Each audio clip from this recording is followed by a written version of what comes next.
Clue on BBC Radio 4. Teams, to accompany you, I'm sure you'd all like to welcome our brand new pianist. But until he's provided, we'll just have to... Barry, didn't we have a lovely time the day we went to Bangor? She wasn't in. I'm sorry I haven't a clue.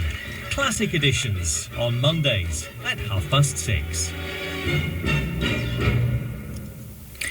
We'll explore the birth of astrophysics in today's Cosmic Quest. That's in 15 minutes here on BBC Radio 4. But first, we begin a series of stories from Unaccustomed Earth, the new collection from the Pulitzer Prize-winning author Jhumpa Lahiri, which caused something of a stir when it shot to #1 on the New York Times bestseller list this year. Each story explores the dark secrets of family life through the Bengali immigrant experience. Nina Wadia reads Hell, Heaven.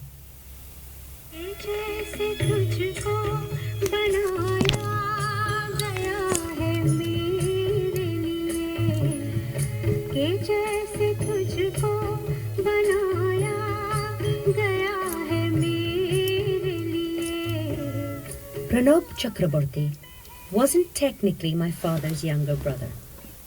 He was a fellow Bengali from Calcutta who had washed up on the barren shores of my parents' social life in the early 70s when they lived in a rented apartment in Central Square. I had no real uncles in America, and so I was taught to call him Pranab Kaku. After he was befriended by my parents, Pranab Kaku confessed that on the day we met him, he had followed my mother and me for the better part of an afternoon around the streets of Cambridge.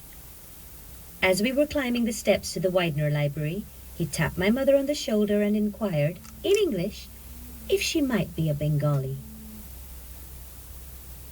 My parents and I had lived in Central Square for 3 years. Before that, we lived in Berlin, and before Berlin, my mother and father had lived in India, where their marriage had been arranged. Central Square is the first place I can recall living, and in my memories, Pranab Kaku is always there.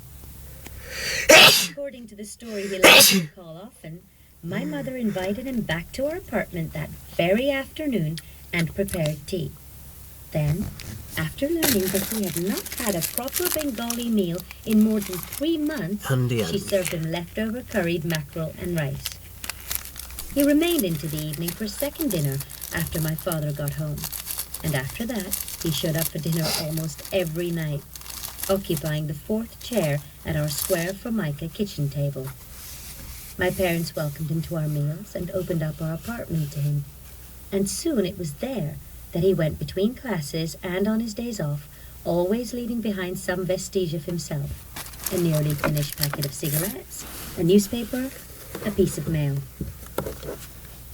I remember vividly the sound of his exuberant laughter and the sight of his lanky body sprawled on the dull, mismatched furniture that had come with our apartment.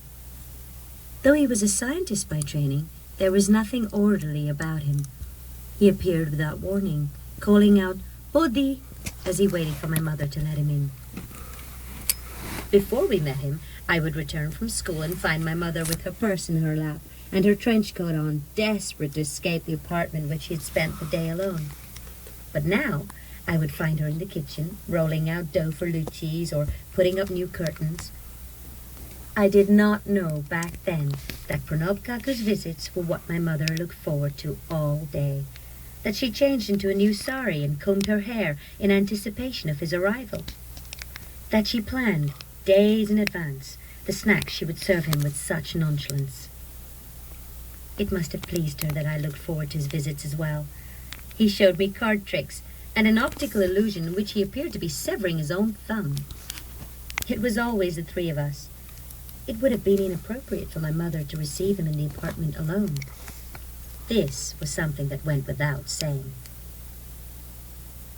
They had in common all the things she and my father did not: a love of music, film, leftist politics, poetry.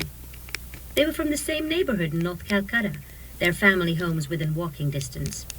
They knew the same shops, the same bus routes, the same holes in the wall for the best jalebis and Mughlai parathas.